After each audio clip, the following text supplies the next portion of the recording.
ഇന്നത്തെ ആശാ സ്പെഷ്യൽ തെങ്ങിൻ പൂക്കില വരികയത്. ഇന്ന് ഞങ്ങളുടെ സഹായി രവിയെ കിട്ടിയതുകൊണ്ട് നേരിട്ട് തന്നെ തെങ്ങിൽ നിന്നും ചള്ള് പൂക്കില ഒരെണ്ണം മുറിച്ചെടുത്തു. അതുണ്ടാക്കുന്ന വിധം ഞാൻ നിങ്ങളെ കാണിക്കാമെന്ന് വിചാരിച്ചു. കൊല പൊളിച്ചെടുക്കണം. അതിൽ നിന്നും പൂക്കില എടുത്ത് മാറ്റി തണ്ടുഭാഗത്ത് ലേശം മൂപ്പ് കാണും. അതിൻ്റെ അരിയേക്കാളും കുറച്ച് മൂപ്പ് തണ്ടിനായിരിക്കും.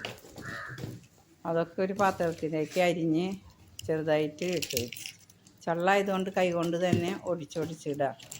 അത് മിക്സിയിലിട്ട് നന്നായിട്ട് അരച്ചെടുക്കണം.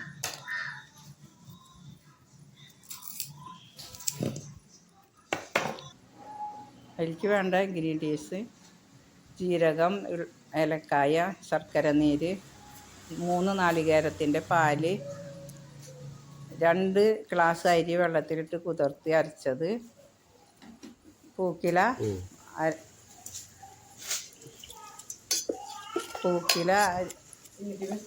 അരച്ചത്.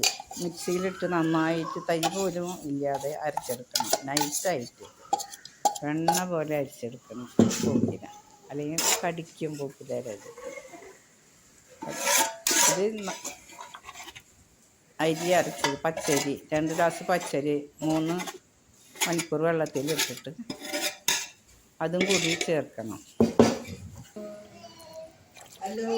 പിന്നെ 3 നാളികേരത്തിൻ്റെ പാല്, ആദ്യത്തെ പാല് മാറ്റി വെച്ച് പിന്നത്തെ നാളികേരം തിരിഞ്ഞെടുത്ത് പാല് ആ പാല് ഒഴിക്കണം. പാല് മാത്രം. ശർക്കര നീര് 3/4 കിലോ ശർക്കര നീര്. പനഞ്ചക്കര കിട്ടിയില്ല, അതുകൊണ്ട് ശർക്കര നീരാണ് ഒഴിക്കുന്നത്. ഇത് പ്രസവരക്ഷയ്ക്കുള്ള മരുന്നും കൂടിയാണ്. എല്ലാ സ്ത്രീകൾക്കും കണ്ടൽവേദന ഉള്ളവർക്കും എല്ലാവർക്കും ഉത്തമമാണ് ഈ പൂക്കില കൊണ്ട് വരികയത്. എല്ലാവർക്കും കഴിക്കാം. മരുന്നാകുമ്പോൾ പിന്നെ പ്രത്യേകിച്ച് സ്ത്രീകൾക്ക് കൂടുതൽ കഴിക്കാൻ പറ്റും. വറ്റി വരുമ്പോൾ ആദ്യത്തെ പാല്, കട്ടിപ്പാല് ഒഴിച്ച് കൊടുക്കണം. ഇനി അതിൻ്റെ അകത്ത് കിടന്ന് നന്നായിട്ട് ഇളക്കി വെന്ത് വരണം. 3 മണിക്കൂറാണ് ഇതിൻ്റെ വേവ്. വെളിച്ചെണ്ണ തിരിഞ്ഞ് വരും. വെളിച്ചെണ്ണ തിരിഞ്ഞ് വന്നതിന് ശേഷമാണ് ഇതിൻ്റെ വേവ് കഴിഞ്ഞെന്ന് നമുക്ക് മനസ്സിലാവും. അതിൽ ജീരകവും ഏലക്കായയും പൊടിച്ച് ഇട്ട് കൊടുക്കുക. അണ്ടിപ്പരിപ്പും മുന്തിരിയൊന്നും ഇതിലിടില്ല. ഇതൊരു ഔഷധ മരുന്ന് കൂടിയാണ്. ഇത് വെളിച്ചെണ്ണ തിരിഞ്ഞ് വന്നിട്ട് ഒന്ന് തുടങ്ങി.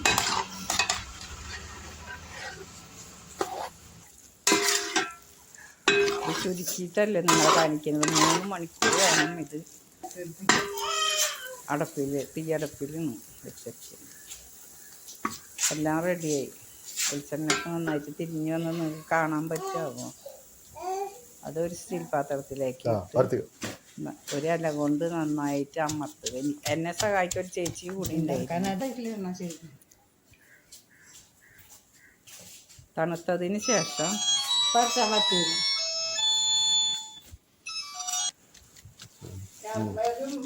തണുത്തതിന് ശേഷം നമ്മൾക്കത് മുറിച്ചെടുക്കാം. മുറിച്ച് കഷ്ണങ്ങളാക്കി എടുത്ത് 4 ദിവസം വരെ സാധാരണ ടെമ്പറേച്ചറിൽ ഇരിക്കാം. ഫ്രിഡ്ജിലൊന്നും വയ്ക്കണ്ട, സാധാരണ റൂമിൽ തന്നെ വെച്ചാൽ മതി. കഷ്ണങ്ങളാക്കി മുറിച്ചെടുത്ത് നല്ല സോഫ്റ്റാണ്. നിങ്ങൾക്ക് കാണുമ്പോൾ തന്നെ തോന്നുന്നുണ്ടല്ലോ സോഫ്റ്റായിട്ട്. നല്ല സോഫ്റ്റാണ്, കഴിക്കാനും നല്ലതാണ്. ഒരു മരുന്നാണെന്ന് പോലും നമുക്ക് അറിയില്ല. അത് പൂക്കിലേറെ ഒരു ടേസ്റ്റും ഇതിൽ വരില്ല. അത്രയ്ക്കും ടേസ്റ്റാണ്. എല്ലാവരും ഒന്ന് ട്രൈ ചെയ്യുമല്ലോ. Thank you.